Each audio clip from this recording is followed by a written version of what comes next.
SSC के YouTube channel पे आप सभी का स्वागत है। मैं प्रियंका विश्वकर्मा हिंदी विषय लेकर आई हूँ आपके समक्ष।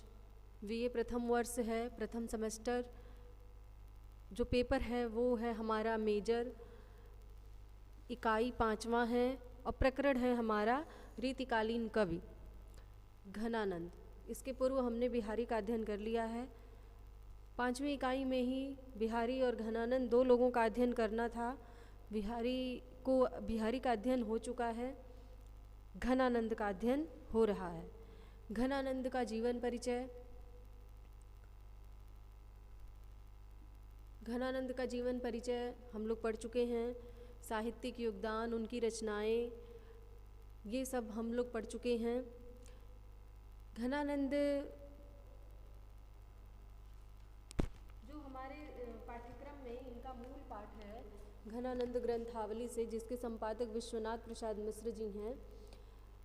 तो इसमें हम लोगों ने जो पहला सवैया है उसका अध्ययन हम लोग कर चुके हैं।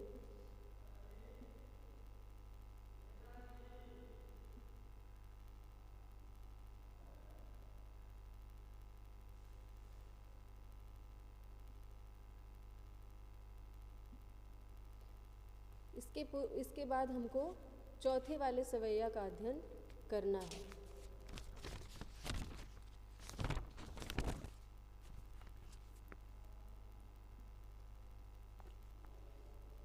चौथा वाला सवैया इस प्रकार है। हीन भय जलमीन अधीन कहाँ कछुमो अकलानु समाने, नीर सने ही कुलाय कलंक निराश हमें कायर त्यागत प्राणे, प्रीति की रीति सुक्यों समुझे जड़मीति के पानी परे को प्रमाणे, या मन की जो दशा घन आनंद जीव को जीवन जान ही जाने। देखिए संदर्भ इसका पूर्वत ही रहेगा। इस सवैये में घनानंद जी मछली और जल के प्रेम के विषय में बता रही हैं और कह रही हैं कि मेरा जो प्रेम है वह मछली के प्रेम से भी महान है, श्रेष्ठ है, क्योंकि मछली जल से बिछड़ करके अपने प्राणों का त्याग कर देती है। लेकिन प्राण का त्याग कर देने में प्राण का त्याग कर देने से व्यक्ति महान नहीं होता है, उसको शांति मिल जाती है। लेकिन प्रेम में उच्चता प्राप्त करने के लिए प्राण देना नहीं होता है, बल्कि जीवित रहते हुए पीड़ा सहने में ही होती है, ऐसा घनानंद जी का मानना है। तो इसीलिए इन्होंने अपने प्रेम को मछली से अधिक महान, मछली से अधिक श्रेष्ठ बताते हुए कहा है, हीन भय जल मीन अधीन। जल से हीन होने पर मीन माने मछली कैसी हो जाती है? अधीर हो जाती है। इतनी अधीर हो जाती है कि वह अपने प्राणों का भी त्याग जल के बिना कर देती है। यानी हम ऐसा कह सकते हैं, प्रसंग इसका देखें तो प्रेम के जो आदर्श माने गए हैं वो दो आदर्श माने गए हैं, एक तो मछली और दूसरा पतंग। मछली भी जल से बिछड़ करके अपने प्राण त्याग कर देती है। तो यह जो पद दिया हुआ है प्रस्तुत पद में, घनानंद जी के कहने का तात्पर्य यह है कि मेरा प्रेम जो है वह मछली के प्रेम से भी महान है, श्रेष्ठ है, क्योंकि वह अपने प्रिय से बिछड़ने पर अपने प्राणों का त्याग कर शांति तो प्राप्त कर लेती है, लेकिन मैं अपने प्रिय के वियोग में जीवित रहते हुए तड़प रहा हूँ। प्रेम की उच्चता, घनानंद के हिसाब से प्रेम की उच्चता प्राण त्याग देने में नहीं, वरन जीवित रहते हुए पीड़ा सहने में होती है। तो वही घनानंद जी कह रही हैं कि मछली जल से हीन होकर या जल से अलग होकर इतनी अधीर हो जाती है, इतनी विवश हो जाती है, वो क्या करती है? कहाँ कछुमो अकुलान समाने, इतनी व्याकुल हो जाती है कि उस व्याकुलता में वो अपने प्राण त्याग दे देती है, प्राण का त्याग कर देती है।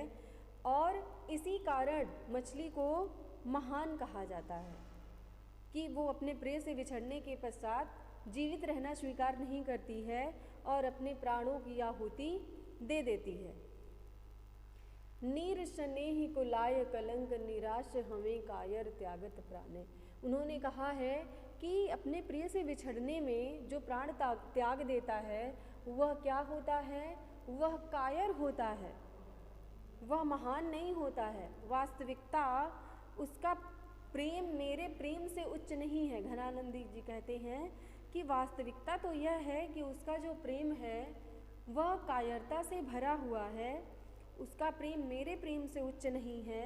मेरी व्याकुलता, मेरी विवशता, पीड़ा और विह्वलता की समानता उसकी विवशता और पीड़ा से नहीं की जा सकती। क्यों नहीं की जा सकती? क्योंकि वह अपने नीर स्नेही अर्थात अपने प्रेमी जल के प्रेम पर क्या करती है, वो कलंक लगाती है कि उससे बिछड़ने के बाद वह अपने प्राणों का त्याग कर देती है।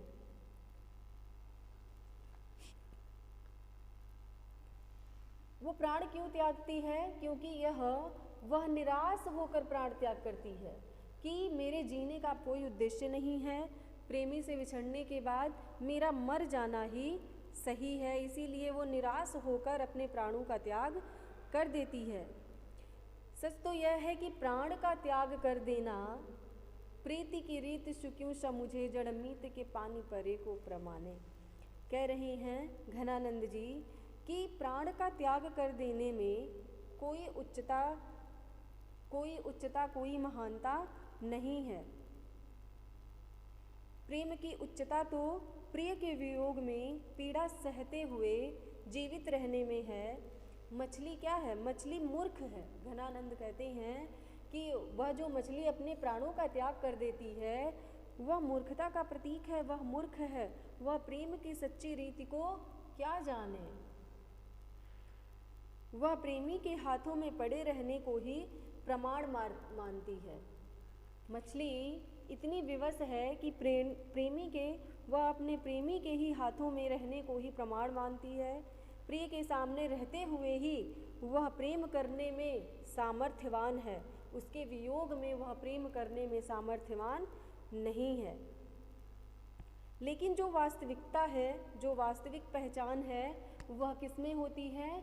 वह तो प्रेमी के बिछड़ने में भी होती है ना, वियोग में भी होती है। प्रेमी के बिछड़ने में भी प्रेम होना चाहिए, ऐसा घनानंद जी कहते हैं। घनानंद जी कहते हैं कि प्रिय के बिना मेरी जो मन की दशा है, मेरे प्रिय के बिना जो मेरे मन की दशा है वह विरह व्यथा की पीड़ा मुझे भोगनी पड़ रही है। उसे प्रिय सुजान मेरे प्राणों के भी प्राण ही समझते हैं। यानी घनानंद जी के कहने का तात्पर्य यह है कि जिस विरह व्यथा की पीड़ा मुझे भोगनी पड़ रही है उसे प्रिय सुजान यानी जो मेरी प्रेमिका सुजान है वह मेरे प्राणों के भी प्राण ही समझते हैं। यानी महानता किसमें है? वियोग की अवस्था में, यानी प्रेमी से बिछड़ने के पश्चात जो हमारी वियोग दशा है उसमें जीवित रहने में ही महानता मानी गई है घनानंद के अनुसार। इसमें क्या क्या विशेष है? इसमें व्यतिरेक, सभंग पद, यमक, छेकानुप्रास अलंकार है। इसमें घनानंद को अपने प्रेम पर गर्व है कि प्रेम का आदर्श रूप मछली का प्रेम भी उसकी समानता नहीं कर पा रहा है, उनका श्रेष्ठ मछली के प्रेम से भी श्रेष्ठ हो जा रहा है। पद मैत्री तथा मुहावरों का भी इसमें प्रयोग किया गया है। भाव साम्य, ऊधो बिरहो प्रेम करें, जो सूरदास में संकलित है, सूरदास द्वारा रचित ग्रंथ में संकलित है, वह इनके में भी दिखाई दे रहा है। और रस इनका वियोग रस का प्रयोग किया गया है, विप्रलंब श्रृंगार का प्रयोग किया गया है। अगला देखते हैं।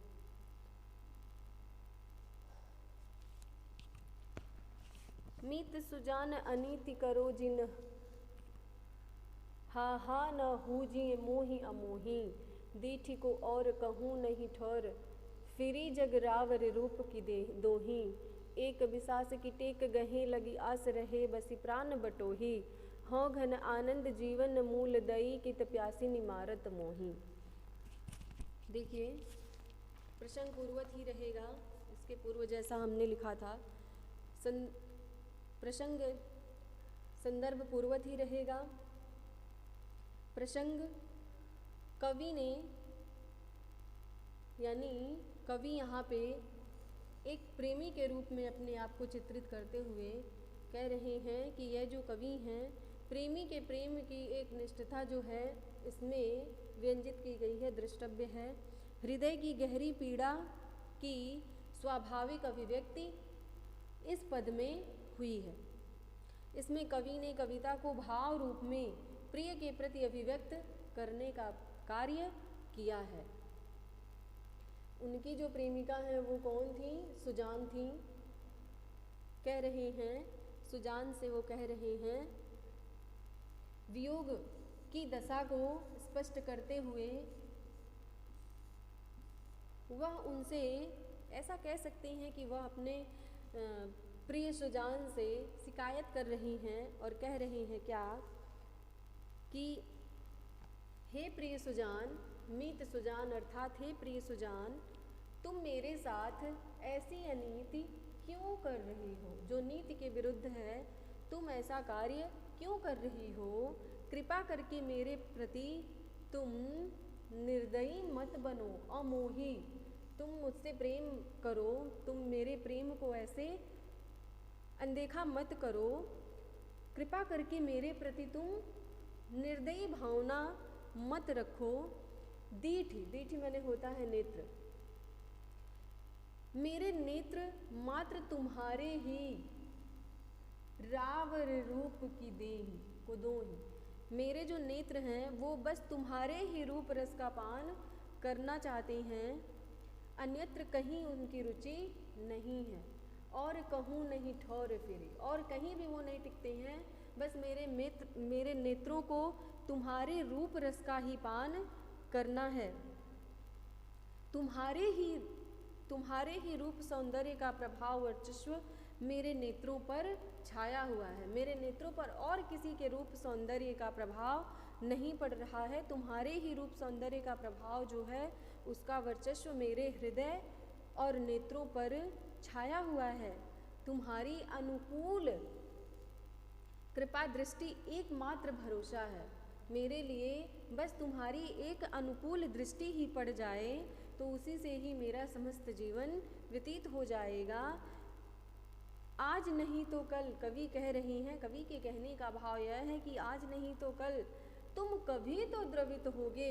तुम्हारी दृष्टि कभी तो मेरी तरफ पड़ेगी, तुम्हारी दृष्टि कभी तो मेरी व्यथा के ऊपर पड़ेगी। इसी अवलंब से मेरे प्राण रूपी, प्राण बटोही, बटोही माने होता है पथिक, राहगीर। मेरे प्राण रूपी पथिक अब तक टिके हुए हैं। घनानंद जी कह रहे हैं कि मेरे प्राण नहीं छूट रहे हैं, बस तुम्हारी एक दृष्टि, एक विश्वास की टेक, यानी एक विश्वास ऐसी लगी हुई है मेरे अंदर कि तुम एक दृष्टि मेरे ऊपर अवश्य ही डालोगे। और इसी आस में मेरे जो प्राण रूपी पथिक हैं अब तक टिके हुए हैं, अर्थात मेरे प्राण जो हैं वो मेरे देह को छोड़ नहीं रहे हैं।